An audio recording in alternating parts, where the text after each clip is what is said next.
Hey guys, welcome back to Ring से गुडान. This is Pankil Kapoor. Guys, बहुत important section regarding JK bank PO और JK bank banking associate आज हम शुरू करने जा रहे हैं. शुरुआत करेंगे रीजनिंग सेक्शन से और रीजनिंग में भी हम शुरुआत करने जा रहे हैं पजल्स एंड सिटिंग अरेंजमेंट से. जैसे गाइस हमने बहुत बार पहले बताया आपको कि रीजनिंग जो है, रीजनिंग सेक्शन चाहे वो बैंकिंग एसोसिएट की हो या प्रोबेशनरी ऑफिसर की हो, चाहे मैं प्रीलिमिनरी की बात करूं या मैं मेंस की बात करूं, तो 70% of the reasoning section is comprised of puzzles and sitting arrangement. लगभग 70%. देखो जो 2018 में भी प्री एग्जाम हुआ था या मेंस एग्जाम हुआ था जेके बैंक के पीओ और बीए का, तो लगभग 20 से 25 मार्क्स की प्रीलिमिनरी की बात कर रहा हूँ और 35 20 से 25 मार्क्स की पजल्स या सिटिंग अरेंजमेंट पे सवाल थे. तो अगर आपने इस सेक्शन को अवॉइड किया तो इट मींस आपने पूरे एग्जाम को अवॉइड किया है. हमारे पास अगर ये सेक्शन जो है हमारी हार्ड मतलब हमें बड़ी अच्छी अप्रोच से समझ है इसकी और हमें कोई इशू नहीं है अगर इस सेक्शन में, तो यकीन मानिए आपका प्रीलिमिनरी क्वालिफाई करना बहुत ईजी है. चाहे वो मेंस भी हो उसे भी क्वालिफाई करना बहुत ईजी है. एग्जाम्पल के तौर पर देखो 35 नंबर की रीजनिंग थी या अभी भी है और 2018 में लगभग 20 से 25 नंबर जो है वो रीजनिंग में पोर्शन क्या था, पजल्स और सिटिंग अरेंजमेंट का.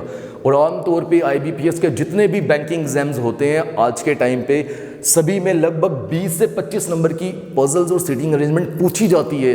मैं जोर इसलिए दे रहा हूँ इसके लिए क्योंकि ये बहुत इंपॉर्टेंट है आपके लिए.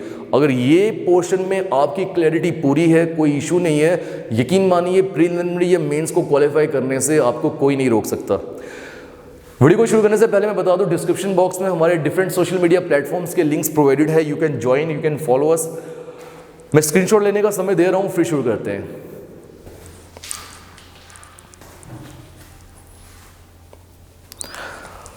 गाइस खुशी की बात यह है कि आज से मेरी कोशिश है और मैं शुरू करने जा रहा हूं 50 puzzle course on of reasoning on our YouTube channel wings ए उड़ान. लगभग 50 के करीब हम पजल्स, कोशिश करूंगा उससे ऊपर ही इस चैनल के ऊपर वो आप तक पहुंचाएंगे, समझाएंगे.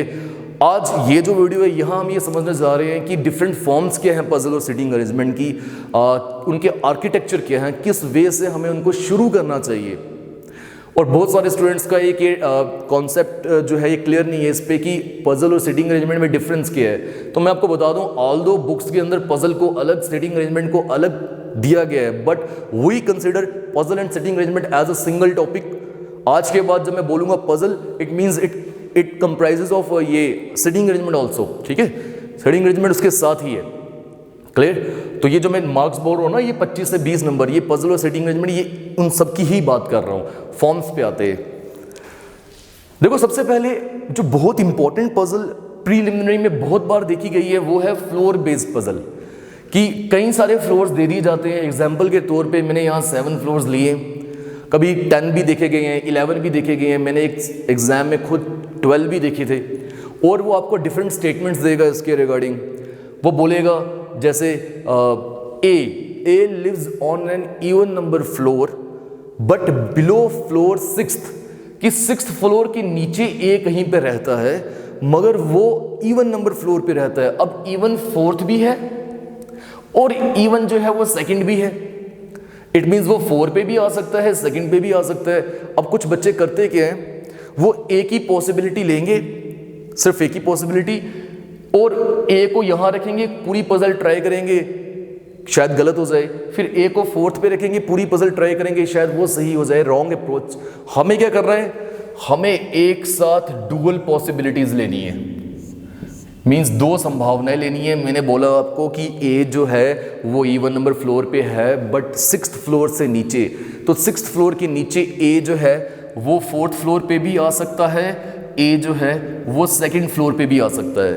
आई थिंक अभी समझ आया आपको कि शुरुआत कैसे करनी है पजल की. अब दोनों चीज़ें हम पैरेलल चलाएंगे और जो चीज़ हमारी या जो हमारा एक सेक्शन सही हुआ वो हमारा आंसर है, दूसरे को हम रॉन्ग देखेंगे. अब एक और स्टेटमेंट में दे रहा हूं, B lives on 5th number floor. इसे बोलूंगा पॉजिटिव स्टेटमेंट. पॉजिटिव क्यों, जैसा इसने दिया वैसे ही ये पुट भी हो जाएगा. 5th फ्लोर दी है ना, कोई पॉसिबिलिटी नहीं है, तो बी को मैं डायरेक्ट यहाँ 5th पे डाल सकता हूँ और वो भी दोनों केसेस में. और इसके बाद जो भी उसने हमें स्टेटमेंट्स दी गई होंगी उसके अकॉर्डिंगली हम इस पूरी पजल या सेटिंग अरेंजमेंट को सॉल्व करेंगे. ये हो गया फ्लोर बेस्ड पजल. आज इस वीडियो में मेरा मेन मोटिव ये आपको बताया जाए डिफरेंट फॉर्म्स पजल की क्या है और हमारी अप्रोच क्या होनी चाहिए। क्लियर? नेक्स्ट पे आते हैं। फिर बहुत बार ये वाली पजल्स आती है मंथ बेस्ड पजल्स, जो महीनों के ऊपर डिपेंड करती है, या फिर डे बेस्ड पजल, या फिर ईयर बेस्ड पजल, जहाँ जैसे मैं डेज की एग्जांपल लूँ तो मंडे से लेके संडे तक बात की गई है, Monday, Tuesday, Wednesday, Thursday, Friday, Saturday, Sunday.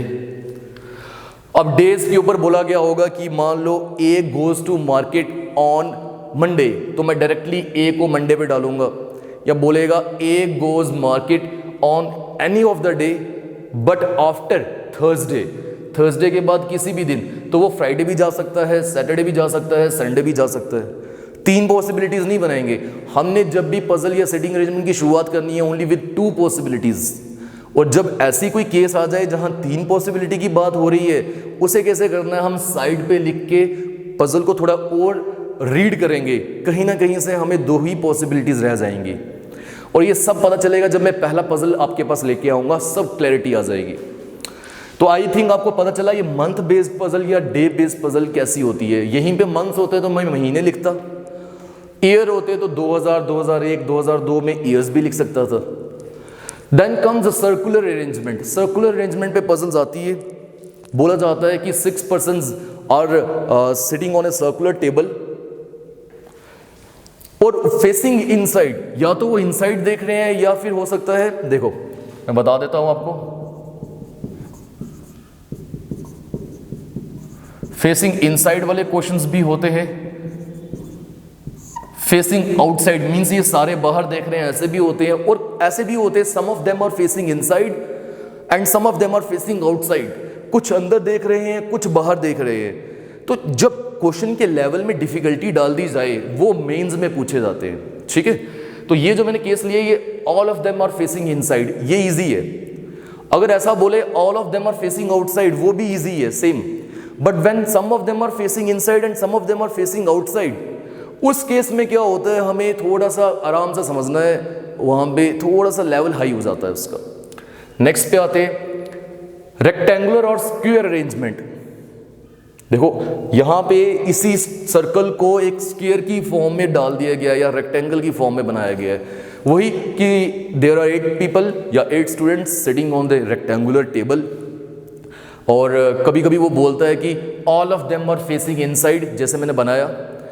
ये भी बोलता है कि 4 पर्सन्स जो कि सिट कर रहे हैं या जो कि सिटिंग पोजीशन पे हैं अपने मिडल ऑफ द साइड्स की मिडल में, वो इनसाइड देख रहे हैं जैसे मैंने बनाया, और जो कि कॉर्नर्स पे बैठे हैं वो आउटसाइड। तब क्या हो जाएगा, इसको बाहर कर देंगे, देखा ये बाहर फेस कर रहा है। तो डिफरेंट टाइप्स की इस तरह से हमारी पजल्स बनती है। आई थिंक आपको ये भी क्लियर हो गया होगा। Then comes 2 parallel lines arrangement. 2 parallel lines होती है इस वे में, बोला जाता है कि एक लाइन के जो पर्सन्स हैं वो नॉर्थ देख रहे हैं, दूसरी लाइन के पर्सन साउथ देख रहे हैं, इस तरह से कि एक दूसरे के आमने सामने हो जाएंगे। यहां मैंने 3, 2, 5, 10 पर्सन लिए, ये 14, 14 पर्सन तक भी होता है, 7 नीचे 7 ऊपर। क्लियर? स्क्रीनशॉट लीजिए गाइस।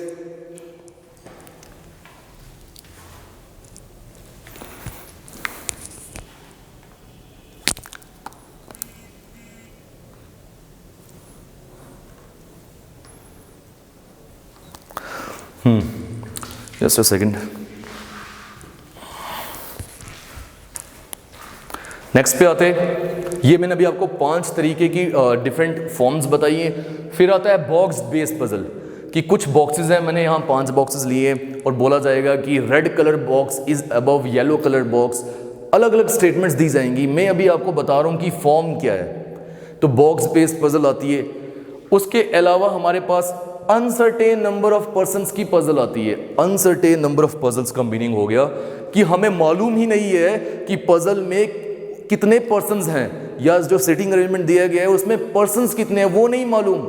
उसके ऊपर वो हमसे सवाल पूछ लेता है लास्ट में कि find the number of persons in the above question या अबव सिटिंग अरेंजमेंट। वो तब हो पाएगा जब उसने जो स्टेटमेंट्स हमें दी है उसके अकॉर्डिंगली हम पूरा स्ट्रक्चर फॉर्म कर दें। तो अनसर्टेन नंबर ऑफ पर्सन्स के ऊपर भी सवाल पूछे जाते हैं। यहाँ जितने भी मैंने बताए, यहाँ तो पर्सन्स बताएगा ना वो कि they are 8 persons sitting on a circular arrangement, बताया होता है उसने। बट कभी कभी अनसर्टेन नंबर ऑफ पर्सन्स की भी आती है। और मैं आपको बता दूं, ये क्या लिखा मैंने, ट्रेंडिंग। आज के टाइम पे प्रीलिमिनरी एग्जामिनेशंस में uncertain number of puzzles persons की जो पजल है ये ट्रेंडिंग है, बहुत बार पूछी जाती है। आई होप ये क्लियर हुआ होगा। Then comes double circular arrangement. देखो स्टूडेंट्स, जैसे हमने ये सर्कुलर अरेंजमेंट समझा वैसे ही डबल सर्कुलर अरेंजमेंट भी आता है। एक इनर सर्कल आ गया, एक आउटर सर्कल आ गया, और बोलेगा कि जो अंदर वाले हैं वो बाहर देख रहे हैं, जो बाहर पर्सन्स बैठे हैं वो अंदर देख रहे हैं, इस तरह से कि आमने सामने बैठे हैं, फेस टू फेस। तो इस तरह से ये क्वेश्चंस आते हैं। अब मैं बताऊं आईबीपीएस के 2018 के मेंस में ट्रायंगुलर बेस पजल भी आ गई, जो कि पहले कभी पूछी ही नहीं गई थी। तो ट्रायंगुलर बेस पजल भी पूछी जाती है। अब यहाँ डबल ट्रायंगुलर बेस भी आ सकती है कि एक इनर ट्रायंगल, एक आउटर ट्रायंगल।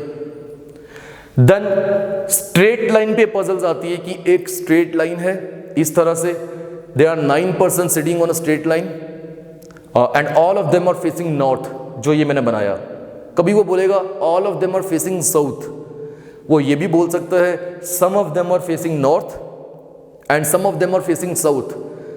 अब ये सब डिपेंड करता है कि आप प्री का पेपर दे रहे हो या मेंस का। प्री में सिंपल और मेंस में डिफरेंट वैरायटी वो बीच में घुसाता है। उसके अलावा लास्ट में हम बात करेंगे कि प्री में सवाल कैसे आते हैं, मेंस में कैसे आते हैं, पहले समझ लो आप। फिर आती है ब्लड रिलेशन पजल, कि जो आप ब्लड रिलेशन एक चैप्टर पढ़ते हो उसके अकॉर्डिंगली पजल बनाई जाती है, और मैक्सिमम ये देखा गया है वो उसको मिक्स किया जाता है। मिक्स या तो वो सर्कुलर अरेंजमेंट के साथ कर देता है, या वो ट्रायंगुलर या रेक्टेंगुलर के साथ कर देता है। ट्रायंगुलर ये है, रेक्टेंगुलर या स्क्वायर ये है। बोलेगा they are 8 persons sitting on a circular arrangement and A is the mother of B and A sits left to C, मतलब ब्लड रिलेशन भी दे दिया और उसी के साथ उसने पोजीशंस के बारे में भी बात कर दी, तो ब्लड रिलेशन पजल भी आती है। और आप सबको पता होगा कि डायरेक्शन बेस्ड पजल भी होती है। जो आप डायरेक्शन चैप्टर पढ़ते हो तो डायरेक्शन चैप्टर पढ़ने के बाद उस पर पजल फॉर्म की जाती है कि point A is 10 meters north of B, point B is 7 meters south of C, point C is 11 meters north west of F. इस सबको फॉर्म करने के बाद पजल बनती है, सवाल पूछे जाते हैं। और डायरेक्शन के ऊपर कोडिड डायरेक्शन बेस्ड पजल आती है, बहुत फॉर्म्स हैं। फिर आ जाता है comparison based puzzle. Comparison based puzzle को मैं ऑर्डर एंड रैंकिंग चैप्टर के अंदर मानता हूं। यहाँ पे कुछ बच्चों का कंपैरिजन किया जाता है उनके एज, वेट, सैलरी, मार्क्स, किसी के ऊपर भी। ये चीज़ क्लियर हो रही है। और ये 3 नंबर हमेशा जब भी आएगी ये 3 से 4 नंबर की आएगी। और बहुत ईजी, सबसे ईजी अगर कोई फॉर्म है पजल की तो ये है, मैं बोल सकता हूँ ये बात। तो ये आगे हमारे पास डिफरेंट फॉर्म्स ऑफ पजल। इसके अलावा भी अगर एक दो और कोई होगी तो मैं आपको बताऊंगा जब हम ये शुरू कर रहे हैं पजल कोर्स। अब मैं आपको बता दूं इंपॉर्टेंट पॉइंट्स। देखिए, बात करें प्रीलिमिनरी एग्जाम की तो प्री में हमेशा देखा गया है सिंगल वेरिएबल पजल आती है। सिंगल वेरिएबल का मीनिंग क्या हो गया? Same, there are 7 persons sitting on ये रिजाइडिंग इन डिफरेंट फ्लोर्स, और वो 7 लोगों की बात कर रहा है। बट साथ ये भी बोल सकता है, ये हो गया सिंगल बेस्ड। अगर वो ये बोल देगा कि ए लाइक्स बनाना, बी लाइक्स पपाया, सी लाइक्स ग्रेप्स, तो इन लोगों के साथ पोजीशंस तो बताई, साथ उसने इनके फ्रूट्स जो इनको पसंद है वो भी बता दी। ये हो गया 2 वेरिएबल पजल। ये भी बोल सकता है साथ A is going to America, B is going to Australia. ये तीसरा वेरिएबल भी इंट्रोड्यूस कर दिया। बट ये जो डिफरेंट वेरिएबल्स है ना, जब एक से ज़्यादा पूछे जाते हैं, ये मैं आपको बता दूं क्लियर एंड कट, ये मेंस में आते हैं। प्रीलिमिनरी में 95% चांसेस होते हैं और हमेशा देखा गया है सिंगल वेरिएबल पजल होती है। जैसे सिंगल वेरिएबल एग्जांपल और दे रहा हूँ, 8 लोग हैं वो सर्कुलर अरेंजमेंट में बैठे हैं बस। अगर इसी के साथ बोल देगा वो 8 लोगों में से एक जो है वो दूसरे का मदर है, वही जो ब्लड रिलेशन डाल दिया इसके अंदर, मेंस, ये मेंस में पूछी जाएगी। अगर इसी के साथ वो बोल दे कि A is going to America, जैसे मैंने एग्जांपल दी, A likes blue colour, B likes red colour, वो वेरिएबल इंक्रीज कर रहा है, बट वो मेंस में पूछा जाता है। Firstly we need to qualify preliminary examination, and for preliminary examination you need to practice those questions या those puzzles and setting arrangements which includes a single variable. I hope you are getting my point. सही है, इसके आगे चलते मैं बताता हूँ आपको। देखो अगर मैं बात करूँ प्री पजल्स पे, तो बहुत बार आमतौर पे कौन सी पूछी जाती है, देखो फ्लोर बेस्ड पजल प्री के लिए बहुत इंपॉर्टेंट है। मंथ भी आती है, सर्कुलर भी आती है, ये नहीं रेक्टेंगुलर स्क्वायर आती है, स्ट्रेट लाइन आती है, और कभी कभी टू पैरेलल लाइंस भी पूछी जाती है।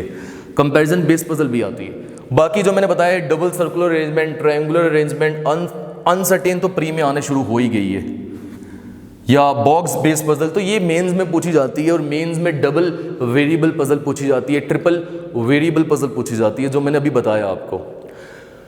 बट अब आपके माइंड में होगा सर कि ये इतनी फॉर्म्स है पजल्स की, इन्हें क्या हमें अलग अलग तरीके से करना है, या इतनी फॉर्म्स हम पढ़ेंगे कैसे? तो मेरे दोस्तों मैं आपको क्लियर कट बता रहा हूँ ये पॉइंट, अगर आपने इनमें से एक दो फॉर्म्स भी अच्छे से समझी, आपको राइट अप्रोच पता चली कि पजल या सीटिंग अरेंजमेंट को अप्रोच कैसे करना है हमने, यकीन माने, मेरे पे भरोसा रखो और यकीन मानो, ये जितनी भी फॉर्म्स है पजल्स की, ये इसके लिए आपको अलग से पढ़ने की जरूरत नहीं है। हाँ प्रैक्टिस करो, बट आपको 2-3 फॉर्म्स पढ़ के समझ आ जाएगी कि पजल को अप्रोच कैसे करना है। सिर्फ 5-7 वीडियोस का वेट करो, 2-3 शुरुआती 2-3 वीडियोस में आपको पता चल जाएगा कि पजल को सॉल्व कैसे करना है। प्रॉपर अप्रोच, राइट अप्रोच से आपको बताया जाएगा, आपको क्लियर होगा, यकीन आएगा, सेल्फ कॉन्फिडेंस आएगा कि वाकई में आप सभी पजल्स को सॉल्व कर सकते हो, जैसे कि मैं करता हूँ और बहुत सारे टीचर्स जो हैं वो और भी करते होंगे। ठीक है, इसके अलावा अगर मैं बात करूं आपसे, तो आज से मैंने आपको बताया 50 पजल कोर्स में शुरू करने जा रहा हूं। We will start from the easy to the moderate and then we will go to the high level puzzles, जो कि मेंस में होती है। But firstly we will go for preliminary examination puzzles, whether it be for banking associate और as well as for PO, दोनों के लिए होंगे। ठीक, अब बात आती है मेन पॉइंट पे कि जैसे कि आपको पता है बहुत सारे स्टूडेंट्स के कमेंट्स आ रहे हैं, मैं देख रहा हूँ कि how to join the reasoning course, जो कि आपने शायद शुरू किया था, किस तरह से हम ज्वाइन करें, हमें रजिस्ट्रेशन करनी है, उसकी 10 जुलाई को शुरू होना था। तो गाइज आप सभी के लिए एक बहुत खुशी की बात है, गुड न्यूज़ है, and the good news is we are coming free of cost on YouTube. जैसे मैंने बताया इस वीडियो से हमारी उन वीडियोज़ की शुरुआत हो चुकी है, रीजनिंग एंड क्वांट की करूँगा मैं, you don't need to pay anything. और रीज़न ये है कि हमने ट्रायल्स किए थे, जैसे आपको पता है कल ही 2G एक्सटेंड कर दिया गया है 29 जुलाई तक, और 2G के ऊपर क्योंकि हमारे साथ बहुत सारे बच्चे ऐसे जुड़े हैं जो कि BPL है, हम समझते हैं इस चीज़ को, और बहुत सारे स्टूडेंट्स ऐसे जुड़े हैं जो फार फ्लंग एरियाज़ पे है। तो हमने ट्राई किया, हमने ये चीज़ सोची, और ट्रायल लेने के बाद 2G चल रहा है, और उस पर भी जो फार फ्लंग एरियाज़ पे 2G की स्पीड बहुत कम है, और वो अच्छे से रन नहीं हो पा रहा। और जब भी हमारे माइंड में हमेशा हर वो स्टूडेंट होगा जो हमारे साथ जुड़ा हुआ है, किसी एक को भी प्रॉब्लम होगी तो हम वो चीज़ करने नहीं वाले। तो आपके लिए गुड न्यूज़ यही है कि we are coming free of cost on YouTube. आज से हमारा वो कोर्स शुरू हो रहा है, और बहुत सारे स्टूडेंट्स ने रजिस्ट्रेशन करवाई थी, पेमेंट जो भी की हुई थी, तो मैं आपको साफ साफ बता दूं, कल से हमने इनको रिफंड बैक करना शुरू कर दिया है। मोस्ट ऑफ स्टूडेंट्स को रिफंड हो चुके हैं, जिनको नहीं हुआ है मुझे पर्सनली कॉल करके आप बोल सकते हैं, या आप कमेंट सेक्शन में टाइप कर दें, आज या कल आप सभी को रिफंड हो जाएगा फ्री ऑफ कॉस्ट। हमारी जो वीडियोज़ यूट्यूब पर आ रही है वो देखिए, हमने हर उस बच्चे की जो एक बात जिसने भी रखी थी उसको समझा, हमारी कोर टीम की मीटिंग हुई, और हम इसी रीज़न पे आए हैं कि फ्री ऑफ कॉस्ट वीडियोस आपको मिलती रहेंगी जेके बैंक के रीजनिंग और क्वांट सेक्शन के ऊपर, और बाकी भी चाहे वो इंग्लिश है या आपका जीएस है। बट मैं आपको ये पॉइंट क्लियर कट बोल दूं, हम इंसान हैं, आप समझते हो 24 घंटे हैं, 24 घंटे को मैं 48 घंटे नहीं बना सकता एक दिन में। 24 आवर्स में से मैं आपको बता रहा हूँ, आई डोंट थिंक आपको पता हो या आप मानो इस बात को नहीं मानो, बट मैं आपको क्लियरली बता रहा हूँ 5-6 घंटे से ज़्यादा नींद भी नहीं हम ले पा रहे हैं। Every minute we are working for you all, every minute guys. Social life cut हो चुकी है, फ्रेंड्स के साथ हर वो चीज़ कम कट हो चुकी है जो पिछले 3 महीने से या 4 महीने से हम करते आ रहे हैं, सिर्फ आप सभी के लिए। तो अब जितना मेरे से हो पाएगा इन पर्टिकुलर, जितना मेरी टीम से हो पाएगा इन जनरल, हम आपकी मदद करेंगे जेके बैंक के कोर्स के अकॉर्डिंगली, जितना हमसे हो पाएगा। ऑब्वियसली सब चीज़ें करवाना यूट्यूब के ऊपर that is impossible, next to impossible. नए अराउंड हमें अगर रीजनिंग की भी बात करूं तो बहुत सारी वीडियोस चाहिए, ऑल इन ऑल क्वांट की सबकी बात करें 500 अराउंड वीडियोस चाहिए, और वो आपको पता है कि इतनी जल्दी होना इम्पॉसिबल है। मैं आपको झूठे वादे कभी नहीं करूंगा, मैंने हमेशा शुरुआत से बोलता आया हूं। और अगर कोई बोल रहा है कि फ्री ऑफ कॉस्ट हम करवाएंगे हर एक वो कोर्स, तो प्लीज़ आप जाकर ज़रूर देखिए उनका, क्योंकि मैं ये जानता हूँ that is next to impossible. मैं बोल दूँ और मैं वो कर ना पाऊँ, मैं नहीं ऐसा कर सकता। तो जो चीज़ें क्लियर है मैंने आपको वो बता दी, और खुशी की बात आप सभी के लिए यही है कि आज से आपको रीजनिंग और क्वांट की रिगार्डिंग वीडियोस मिलने शुरू हो जाएंगी। जितना मेरे से हो पाएगा मैं आपकी हेल्प करूंगा, जितना हमसे हो पाएगा। और मैंने बोल दिया है कि सारा करवाना एक साथ इम्पॉसिबल है, फिर भी I will try, my team will try our level best so that we can help you in each and every respect. आज के लिए इतना रखते हैं, नेक्स्ट वीडियो में वेट करें। मेरी कोशिश रहेगी फर्स्ट पजल के ऊपर वीडियो आज ही आप सभी को मिल जाए। Thank you, thanks a lot.